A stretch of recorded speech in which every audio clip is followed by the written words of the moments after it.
All right, let's get into some perfect audience questions for the week. Very election relevant. The first one is, David, can you explain, is the Electoral College good or bad? Because I hear different people saying different things. Well, it should come as no surprise that different people have different opinions about the Electoral College. But in order to answer the question, is the Electoral College good or bad, you have to first understand what the point of the Electoral College is. And number two, what one considers good or bad may depend on where they sit politically. So let's kind of build up our understanding of this. In the United States, if 100 million people vote, 55 million vote for one candidate, 45 million vote for another candidate, it is not guaranteed that the one with the 55 million votes won. Why is that? Because we don't have a national popular vote. We have an electoral college system where each state is worth a certain number of votes or points, as they were.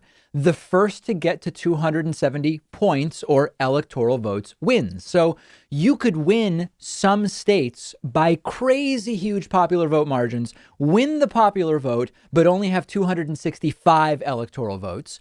A different candidate could have fewer total votes, but win enough electoral votes to win. And in fact, that is what happened in the year 2000 with George W. Bush and Al Gore.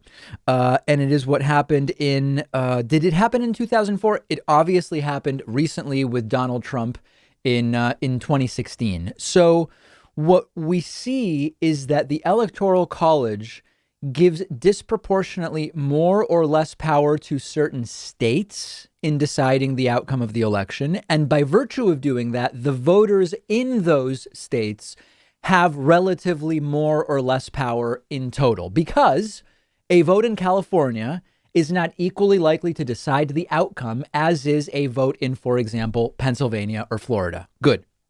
Why do we have this system?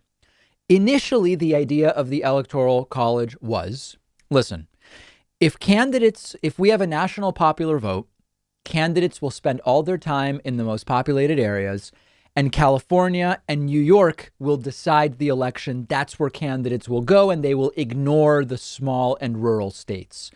Well, all you've really done with the Electoral College system is change that around so that now the states that decide the election are a handful of so-called battleground states, including, but not limited to, Florida, Wisconsin, Pennsylvania, Michigan, North Carolina, Arizona, etc. So in particular, in 2020, when, listen, I don't need the candidate coming to where I am. We have enough media. We have enough internet where I can make a completely informed decision.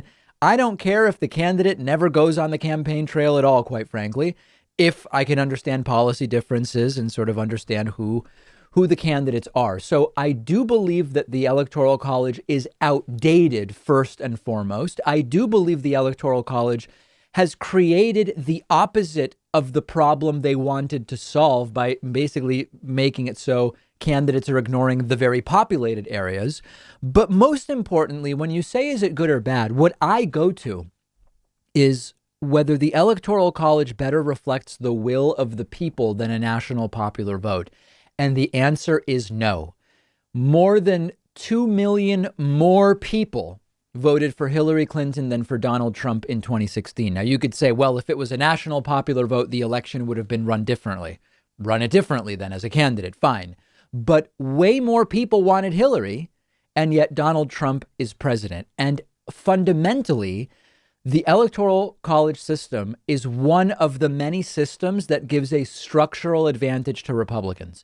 It is Republicans who have benefited from having their candidate win despite losing the popular vote multiple times now. It is Republicans who benefit from the sort of baseline reality that conservatives are more likely to live in rural areas than are liberals merely because of preferences, and our system disproportionately gives power to rural states when it comes to the Electoral College, and importantly, in the Senate. The Senate is another way in which our government is stacked against the left. Each state gets 2 senators. The highest population states tend to be blue-leaning states, left-leaning states. And so you have a situation, I'm thinking back to the election, where something like the senators representing only 17% of the population have half of the votes in the Senate.